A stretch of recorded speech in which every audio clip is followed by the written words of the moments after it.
बेटा अब हम लोग इसी इलस्ट्रेशन नंबर 13 का ही पार्टनर्स कैपिटल डिस्कस करेंगे।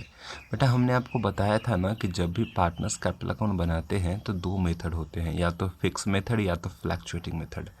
अगर हम फ्लैक्चुएटिंग से बनाते हैं तो सिर्फ एक ही अकाउंट बनाना होता है जिसका नाम पार्टनर्स कैपिटल होता है, लेकिन अगर यही हम फिक्स मेथड से बनाते हैं तो हमको दो अकाउंट बनाना होता है। एक का नाम होता है पार्टनर्स कैपिटल और दूसरे का नाम होता है पार्टनर्स करेंट। तो इस क्वेश्चन में बोला गया था दोनों मेथड से बनाने के लिए। तो बेटा दोनों मेथड से बोला गया था बनाने के लिए, तो अब हम क्या करेंगे दिखाता हूँ मैं आपको। सबसे पहले हम फ्लैक्चुएटिंग मेथड को यूज़ कर रहे हैं। तो बेटा फ्लैक्चुएटिंग मेथड में देखो हमने सबसे पहले क्या किया, हमने पार्टनर्स कैपिटल अकाउंट लिख दिया। जितने भी पार्टनर्स हो ना उनके लिए एक सेपरेट लाइन खींच देना है। फॉर्मेटिंग ऐसे ही करना है, पहले डेबिट साइड फिर ए और बी, फिर particular debit side credit side में ए और बी, मतलब इतना डेबिट साइड हो गया और इतना क्रेडिट साइड हो गया। इसमें डेबिट साइड में और क्रेडिट साइड के फॉर्मेट भी हमने आपको दिए थे। बेटा हम वैसे ही शुरू करते हैं। देखिए सबसे पहले हम यहाँ पे क्या लिखे, सबसे पहले हमने लिखा by balance BD. By balance BD का मतलब होता है कि जो कैपिटल दिया होता है पार्टनर्स का, जो 1 अप्रैल को दिया हुआ था क्वेश्चन में, जैसे क्वेश्चंस में यहाँ दिया था ना A and B are partners with capital और ऑफिस 60,000 एंड 20,000, तो यही कैपिटल का फिगर है। बेटा ये कैपिटल ना दिया हुआ है 1 अप्रैल 19 को, और एक कैपिटल 1 अप्रैल 19 को दिया हुआ है, मतलब क्या हुआ कि ये पिछले साल का क्लोजिंग कैपिटल था जो इस साल का ओपनिंग बनेगा। ये नहीं लिखा था कि and B are partners introduce अगर होता तो हम यहाँ पे बीडी के नाम से नहीं रिकॉर्ड करते, हम यहाँ बैंक के नाम से दिखाते, क्योंकि कैपिटल उन्होंने दिया। लेकिन यहाँ पे तो दिया बहुत पहले ही था, किसी प्रीवियस ईयर में ही दिया होगा, तो यहाँ पे बीडी से नाम लिखेंगे। जब भी बैलेंसेस दिए हों तो हमेशा बीडी से शुरू करेंगे। तो यहाँ पे हमने लिखा बाई बैलेंस बीडी, ए का 60,000, बी का 20,000 रुपये। फिर उसके बाद जितने भी पार्टनर्स के एप्रोप्रिएशन थे जिनको हमने पीएलएन एप्रोप्रिएशन में दिया, वो सारे चीज़ भी यहाँ रिकॉर्ड किए जाएंगे। तो यहाँ पे हमने इसके बाद लिखा interest on capital. Interest on capital A का 3600 और बी का 1200, जो हमने पीएलएन एप्रोप्रिएशन अकाउंट में निकाल के लाया था। इंटरेस्ट ऑन कैपिटल दे दिया। ये इसलिए इधर लिखा क्योंकि इससे कैपिटल ए का और बी का बढ़ जाता है, इसलिए हमने यहाँ पे इंटरेस्ट ऑन कैपिटल के नाम से लिख दिया। फिर हमने लिखा बाई बीज सैलरी अकाउंट। इसमें बी का सैलरी के नाम से अमाउंट दिया जाएगा 6,000, बीज सैलरी लिख दिया हमने 6,000।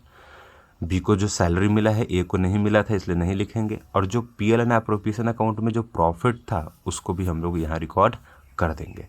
मतलब कहने का जो पीएलएन एप्रोप्रिएशन अकाउंट में यहाँ आप रिकॉर्ड कर रहे थे इस साइड डेबिट साइड में, वो सारा आइटम्स पार्टनर्स कैपिटल अकाउंट के क्रेडिट साइड में चला जाएगा, जैसे आपका इंटरेस्ट ऑन कैपिटल, जैसे आपका सैलरी और आपका प्रॉफिट। क्लियर है।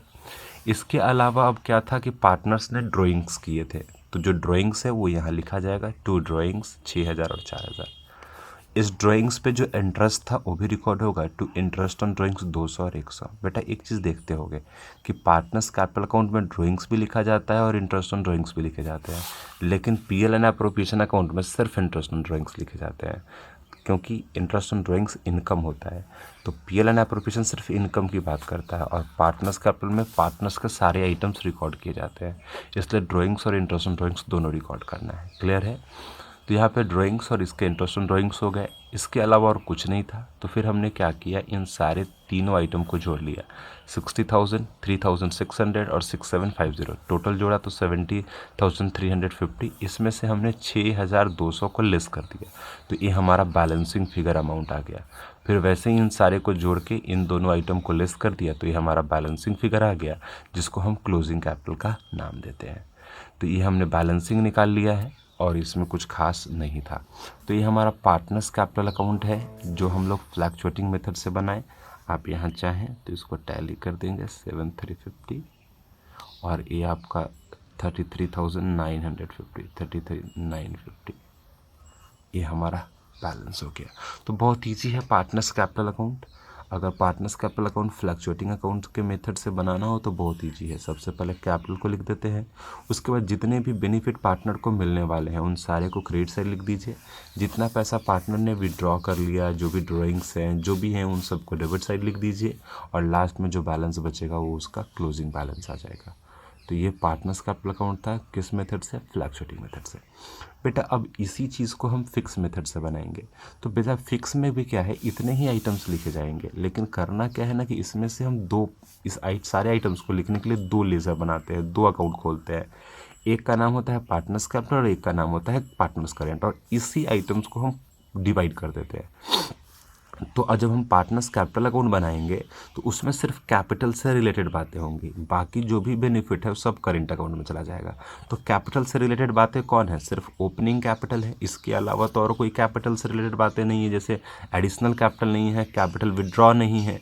तो सिर्फ इस क्वेश्चंस के लिए जब हम फिक्स अकाउंट मेथड को यूज़ करेंगे तो उस केस में जो हमारा पार्टनर्स कैपिटल बनेगा उसमें सिर्फ यही अमाउंट जाएगा। तो देखिए हमने वो दिखाया भी है यहाँ पे, पार्टनर्स कैपिटल अकाउंट, यहाँ लिखा बाई बैलेंस BD 60,000 और 20,000, और इसी अमाउंट को यहाँ CD कर दिया। क्यों, क्योंकि इस अकाउंट में इसके अलावा और कुछ नहीं जा सकता है, क्योंकि इसमें पार्टनर्स कैपिटल अकाउंट में बस 3 ही आइटम्स तो जाते थे, और अगर फिक्स मेथड से बनाते थे एक ओपनिंग कैपिटल, फिर अगर एडिशनल कैपिटल देता तो, अगर इस कैपिटल में से कुछ पैसा विड्रॉ करता तो, और लास्ट में क्लोजिंग कैपिटल। तो यहाँ कोई एडिशनल कैपिटल नहीं है, ना कोई कैपिटल विड्रॉ है, तो बस यही आइटम्स जाएंगे किसमें, पार्टनर्स कैपिटल अकाउंट में। हाँ, अब क्या हुआ कि इनके अलावा जो आइटम्स बच गए, जैसे इंटरेस्ट, सैलरी, प्रॉफिट, इधर ड्राइंग्स, इंटरेस्ट एंड ड्राइंग्स, तो ये आइटम सारा हमारा करेंट अकाउंट में चला जाएगा। तो हमने इसके लिए पार्टनर्स करेंट अकाउंट बना दिया, AB लिख दिया, यहाँ पे इंटरेस्ट ऑन कैपिटल, यहाँ पे बीज सैलरी, यहाँ पे प्रॉफिट, यहाँ पे ड्राइंग्स, इंटरेस्ट ऑन ड्राइंग्स, और फिर मैंने इन दोनों को जोड़ लिया और इनमें से इनको घटा के ये वैल्यू बैलेंसिंग निकाल दिया। फिर इन दोनों को तीनों को जोड़ लिया, इसमें से इन दोनों को घटा के बैलेंसिंग निकाल लिया। तो बेटा कुछ नहीं होता है, फिक्स और फ्लक्चुएटिंग बस एक ड्रामा है, देखा जाए तो है बस वही है। बस पार्टनर्स कैपिटल अकाउंट अगर अकेला बन रहा है तो सारे आइटम्स इसी में जाएंगे, लेकिन अगर करेंट फिक्स मेथड से बनाते हैं तो कुछ आइटम्स को कैपिटल में डालना है, कुछ आइटम को करेंट में डालना। अगर आप ऐसे देखें तो देखो ये फ्लक्चुएटिंग है, इसमें कैपिटल का बैलेंस कितना है, 64,150 बचा हुआ। ठीक, यहाँ पे देखो, यहाँ पे जब फिक्स है तो कैपिटल्स का अमाउंट कितना है, 60, क्योंकि कुछ आइटम इसमें गया और बाकी आइटम्स करंट में गया, तो इसका बैलेंस कितना देखो 4,150। तो 60 और 4,150 जोड़ेंगे तो 64,150 ही तो आएगा। तो वही है, यही आइटम्स होंगे, बस डिवाइड हो जाएंगे 2 अकाउंट्स में। तो ये बेटा हमारा फिक्स मेथड से आपका अकाउंटिंग था पार्टनर्स कैपिटल का। तो बेटा ये हमने आपको सिखा दिया, इलस्ट्रेशन नंबर 13 का ये कॉन्सेप्ट था। इसके आगे जैसे ड्राइंग्स अकाउंट है, इसकी बातें करेंगे और इस पे जर्नल एंट्री की भी चर्चा हम अपने नेक्स्ट वीडियो में